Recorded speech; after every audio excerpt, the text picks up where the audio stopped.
ಬಳ್ಳಾರಿ ಜೈಲಿನಿಂದ ನಟ ದರ್ಶನ್ಗೆ ಇಂದಾದರೂ ಮುಕ್ತಿ ಸಿಗುವ ಚಾನ್ಸ್ ಇದೆಯಾ? ದರ್ಶನ್ ಜಾಮೀನು ಅರ್ಜಿ ವಿಚಾರಣೆಯನ್ನ ನಿನ್ನೆ ಮುಂದೂಡಲಾಗಿತ್ತು.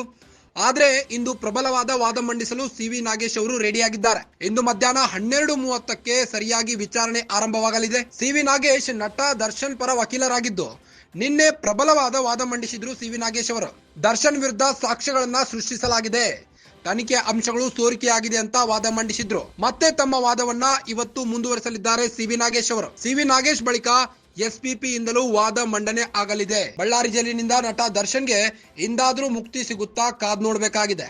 ದರ್ಶನ್ ಜಾಮೀನು ಅರ್ಜಿ ವಿಚಾರಣೆಯನ್ನ ನಿನ್ನೆ ಮುಂದೂಡಲಾಗಿತ್ತು. ಇಂದು ತಮ್ಮ ಪ್ರಬಲವಾದ ವಾದವನ್ನ ಸಿವಿ ನಾಗೇಶ್ ಅವರು ಮುಂದುವರಿಸಲಿದ್ದಾರೆ. ಇಂದು ಮಧ್ಯಾಹ್ನ 12:30ಕ್ಕೆ 57ನೇ ಸಿಸಿಎಚ್ ಕೋರ್ಟ್ ನಲ್ಲಿ ವಿಚಾರಣೆ ಆರಂಭವಾಗಲಿದೆ. ನಿನ್ನೆ ಪ್ರಬಲವಾದ ವಾದ ಮಂಡಿಸಿದ್ರು ಸಿವಿ ನಾಗೇಶ್ ಅವರು. ದರ್ಶನ್ ವಿರುದ್ಧ ಸಾಕ್ಷ್ಯಗಳನ್ನ ಸೃಷ್ಟಿಸಲಾಗಿದೆ, ತನಿಖೆ ಅಂಶಗಳು ಸೋರಿಕೆಯಾಗಿದೆ ಅಂತ ವಾದ ಮಂಡಿಸಿದ್ರು. ಮತ್ತೆ ತಮ್ಮ ವಾದವನ್ನ ಸಿವಿ ನಾಗೇಶ್ ಅವರು ಇಂದು ಮುಂದುವರಿಸಲಿದ್ದಾರೆ. ನಾಗೇಶ್ ಬಳಿಕ ಎಸ್ಪಿಪಿ ಇಂದಲೂ ವಾದ ಮಂಡನೆ ಆಗಲಿದೆ.